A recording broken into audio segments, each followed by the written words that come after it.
Single ka ba ngayon? O baka naman may karelasyon ka, pero gusto mong malaman kung paano ka pa makakapag-impress kahit hindi mo kinukulit ang partner mo.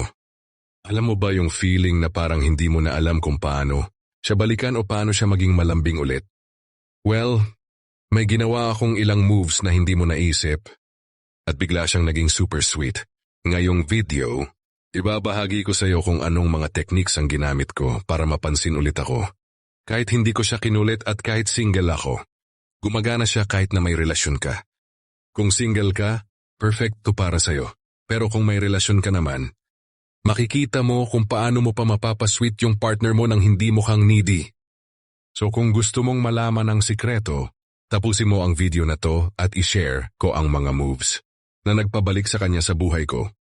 Ako nga pala si Zymer, ang iyong master, at para sa shoutout sa mga subscribers ko dyan, patuloy lang tayo sa pag-arangkada.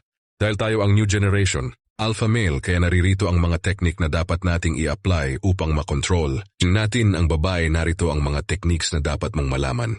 Psychological trigger. Pina-feel ko sa kanya na may nawawala. Hindi ako nagpaalam. Wala akong sinabi. Basta isang araw, tumigil ako sa pagiging available. Dati ako yung laging andiyan. Kahit anong oras may sagot ako. Kahit anong tanong, may effort ako. Pero habang tumatagal, parang nasanay siya. Hindi na niya napapansin yung presence ko. So tinigil ko. Hindi para magpa-importante, kundi para makita kung may epekto pa ba ako sa kanya. Minsan kasi, hindi mo kailangan makipag-away o magpaliwanag. Kailangan mo lang mawala. So yun ang ginawa ko. Tahimik, simple, wala akong explanation. Pero dun niya ako hinanap. Dun niya napansin na may kulang. Hindi na ako nagsalita. Ramdam niya. Para sa ating mga lalaki, mahalagang matutunan to. Hindi ka dapat laging nandyan kung hindi ka pinapahalagahan. Hindi ka dapat maghabol kung ikaw na lang ang gumagalaw. Umatras ka, tumigil ka. Tingnan mo kung may babalik. Kung ramdam nila ang pagkawala mo, ibig sabihin, may tama ka.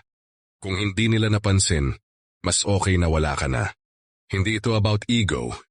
Ito ay tungkol sa self-respect. Ipa-feel mo kung anong nawawala. Hindi para saktan sila, kundi para maalala nila kung anong meron ka na minsan nilang sinayang. Tahimik kang nawala. Pero sa isip nila, ingay ka pa rin. Shift ng energy. Bigla akong naging chill at hindi needy. Nung dati, laging ako yung unang mag-reach out. Laging may effort, laging may message, laging nag-i-initiate. Pero dumating yung time na napagod ako. Hindi dahil hindi ko siya gusto, kundi dahil wala ng balance. Ako na lang yung gumagalaw, kaya nag-decide akong baguhin yung game. Hindi ako naging cold, pero hindi rin ako naging clingy. Pinili ko lang maging chill. Hindi ko siya kinulit. Hindi ko siya sinabihan kung paano ko siya namimiss o kung gaano ko siya kailangan. Tahimik lang, pero ang lakas ng impact. Doon siya nagsimula magtaka. Dati alam niya na andyan lang ako.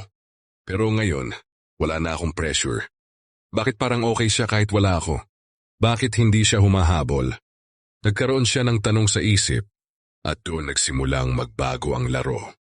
Kasi nung tumigil ako, doon niya na lamang may value pala ang presensya ko. Minsan, hindi mo kailangang magpakita ng sobrang attachment para mapansin. Kailangan mo lang ng space para makita nila na kaya mong mag-move on ng hindi kinakailangan lagi silang andyan. Kapag hindi mo siya kinukulit, doon niya mararamdaman yung pagbabago. Doon magsisimula yung curiosity, yung lambing. Dahil pag hindi mo siya tinulungan, siya na mismo ang magsasabi na okay lang ba siya, at dahan-dahan niyang mararamdaman na siya pala ang may kulang. Silent reminder, pinost ko yung happy moment na wala siya. Walang drama, walang bitterness, just me living my life. Tumagal na ako sa phase ng pagiging available, ng pagbigay ng effort na hindi nakakabalik. Kaya nga, hindi ko na siya kinulit. Pinili ko na lang mag-focus sa sarili ko, sa mga bagay na nagpapasaya sa akin. At one day, nag-post ako ng picture. Simple lang pero may content. Yung mga moments na masaya ako, kasama ang mga kaibigan o kahit mag-isa lang. Hindi ko sinadyang ipakita na wala siya. Hindi ko na kailangan mag-explain. Basta, pinakita ko lang na masaya ako. Hindi ko inaasahan, pero doon nagsimula ang tanong sa isip niya. Bakit parang okay siya kahit wala ako? Nagkaroon siya ng realization na hindi siya ang sentro ng mundo ko, na hindi ko siya hinahanap, hindi ko siya kailangan para maging masaya. Dahil nang hindi siya andiyan, ako pa rin ay okay. Walang drama, walang hinanakit, pero sapat na para mapaisip siya. Masaya siya kahit hindi ako kasama. Dahil minsan, kailangan mong iparamdam sa kanila na kaya mong mag-enjoy ng buhay. Kahit wala sila. Minsan yung simpleng pagpapakita na masaya ka, nang walang anumang pang-aasar, yun, na mismo ang nagiging silent. Reminder sa kanila ng halaga mo. Dahil sa huli, kapag hindi mo sila hinabol, sila ang maghahanap sa'yo. Soft boundaries, hindi ko agad tinanggap ang lambing niya. Minsan hindi mo kailangang mag-react agad sa mga lambing. Yes, naging sweet siya, nagpakita ng attention pero hindi ko agad tinanggap. Hindi ko agad binigay kung ano yung gusto niyang makita. Hindi dahil wala akong pake kundi dahil gusto kong ipakita na may standards ako. Minsan, may mga pagkakataon na parang gusto mong sagutin agad ang mga pahayag. Pero kung binigay ko agad, baka mawalan ng challenge. So pinili kong hindi agad mag-react. Tinimbang ko muna kung totoo ba o dahil lang sa atensyon. Nung nakita niyang hindi ko agad siya sinuklian, doon siya nag-isip. Bakit parang hindi ko siya pinansin? Bakit hindi ko siya tinanggap agad? Hindi siya sanay na hindi ako agad nagbibigay ng atensyon. Doon nagsimula ang shift. Mas lalo siyang naging malambing, mas naging sweet. Bakit? Kasi nakita niyang hindi basta-basta yung halaga ko. Pinakita ko na hindi ko ibibigay ang sarili ko ng basta-basta. At sa halip na magtampo, mas lalo siyang naintriga. Minsan, ang soft boundary ang pinakamalakas na seduction. Hindi mo kailangang magpa-cute o magpakita ng sobrang interes agad. Pinapakita mo lang na may respect ka sa sarili mo. At kapag ginawa mo yon, mas lalo silang maghahanap ng pagkakataon para mapansin ka. Consistency ng mystery. Di ko sinabi kung anong nagbago sa akin. Hindi ko sinabi kung anong nagbago sa akin. Hindi ko in-explain kung bakit ako nag-shift. Bakit hindi ako tulad ng dati. Pinanatili ko siyang curious. Minsan ang pinaka-strong na move mo ay hindi pagsabi ng lahat ng detalye. Hindi ko kailangan magpaliwanag kung bakit ako naging mas tahimik o bakit hindi ko siya hinahabol tulad ng dati. Ang ginawa ko, hinayaan ko siyang magtaka. Nung hindi ko sinasabi kung anong nangyari, dun siya naging interesado. Bakit ako nagiba? Bakit hindi ko siya kinukulit? Hindi ko siya binigyan ng sagot, kaya siya mismo ang nag-effort para malaman kung ano ang nangyari. Yung simplicity ng silence ko, yun na mismo ang nag-trigger sa kanya para magtangkang magbabalik. Hindi ko siya kailangan pilitin. Hindi ko siya kailangan magtanong o magpakita ng sobrang effort. Pinanatili ko lang ang mystery. At sa huli, siya ang mas naghanap.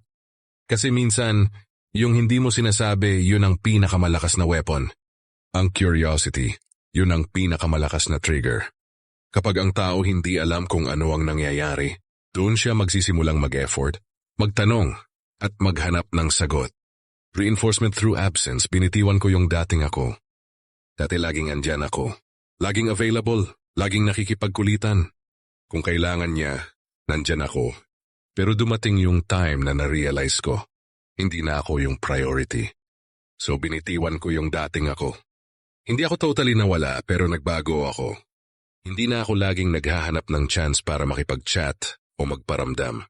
Nung hindi ko na siya kinulit, doon ko napansin ang epekto. Hindi siya sanay na hindi ko siya pinapansin ng ganun. Na-realize niya hindi ako laging andyan, hindi ako laging available. Inisip niya, bakit biglang ganito? Hindi ko siya iniwan ng tuluyan, pero binitiwan ko lang yung pagiging laging nandyan. Hindi ko siya kinontak, hindi ko siya ginulo. Pinilit ko lang mag-focus sa mga bagay ko. Hindi para saktan siya, kundi para ipakita na may buhay ako bukod sa kanya. Doon nagsimula siyang magtaka. Bakit parang ako na lang yung naghahanap? Bakit siya parang okay lang kahit hindi ako andyan? At sa halip na ako ang iniwan, siya na ang naghanap. Siya na ang naghabol. Kasi minsan, yung pagkakaroon ng space, yun mismo ang nagpaparamdam ng halaga. Kapag binigyan mo siya ng room to miss you, doon siya magsisimulang magtangkang maging present. Reinforcement through absence. Hindi mo kailangang maghabol. Hindi mo kailangang makipagsiksikan. Minsan kailangan lang alisin ang sarili mo para makita nila kung gaano ka kahalaga. Ginamit ko ang reverse vulnerability technique. Hindi ako umiyak, hindi ako nagdrama. Hindi ko siya kinulit para magpaliwanag. Hindi ko indemanda ang atensyon niya. Ang sinabi ko lang, Hindi ko na lang siguro ipipilit kung ayaw mo rin. Tahimik lang pero matapang. Walang galit, walang hinanakit pero may malinaw na mensahe. Hindi ko kailangan magpakita ng sobrang emosyon para iparamdam ang pagkabigo o sakit. Basta sinabi ko lang na kung ayaw niya, okay lang. Hindi ko na ipipilit. At dun siya natakot. Kasi nakita niya na hindi ako desperate. Hindi ko siya ginwilty, hindi ko siya sinabihan ng kung anong mga expectations ko. Tahimik lang akong nag-stand firm. And sa halip na magalit o magtakip ng kung anong pride, siya na mismo ang naging sweet ulit. Minsan, yung reverse vulnerability ang pinakamalakas na move. Hindi mo kailangang magmakaawa o magpakita ng sobrang pangangailangan. Ang pagpapakita ng hindi pagka-desperate, ang pagpapakita na okay ka kahit wala siya, yun ang nagpapalapit sa kanya. Kasi pag nakita niyang hindi mo siya kailangan, siya na mismo ang maghahanap ng dahilan para mag-effort para mapansin ka. Pinakita ko yung side ko na hindi niya kilala. Naglabas ako ng bagong hobby, bagong itsura, o bagong mindset. Hindi dramatic, subtle lang. Hindi ko siya tinanong, pansin mo ba ako? Hindi ko siya in front of her sinabihan na may nagbago. Basta ginawa ko lang yun for myself. Siguro nag-post ako ng bagong hobby, or nagbago ng style, o kaya may bagong goal na pinupush. Hindi ko sinasadya pero sa mga simpleng changes na yon, napansin niyang may nagbago. Nung nakita niya yon, nagtanong siya sa sarili. Bakit parang nag-iiba siya? Hindi niya expected. Hindi ko siya binigyan ng sagot. Basta pinakita ko lang na may iba akong world outside of her. Yung curiosity na yon, yun ang nag-imbita ng mas maraming tanong. At eventually siya na ang naging curious. Hindi ko siya sinabihan na kailangan niyang mag-effort. Hindi ko siya kinulit. Pinakita ko lang na may bago akong mga ginagawa, mga bagay na hindi niya alam. At yun mismo ginawa siyang interesado. Yung curiosity na yun na mismo ang nagiging gateway sa lambing niya. Kasi pag hindi mo siya binigyan ng lahat ng sagot, doon magsisimulang maghunting. Dahan-dahan niyang mararamdaman na hindi mo na siya kailangan. Minsan ang malupit na move ay yung pagpapakita ng ibang side mo na hindi niya nakita dati. At yun mismo ang magbubukas ng pagkakataon para siya na ang magtanong kung anong nangyari. So ayun, kung single ka man o may relasyon, ang mga techniques na to ay effective pa rin. Remember, hindi mo kailangang maging desperate o clingy para mapansin.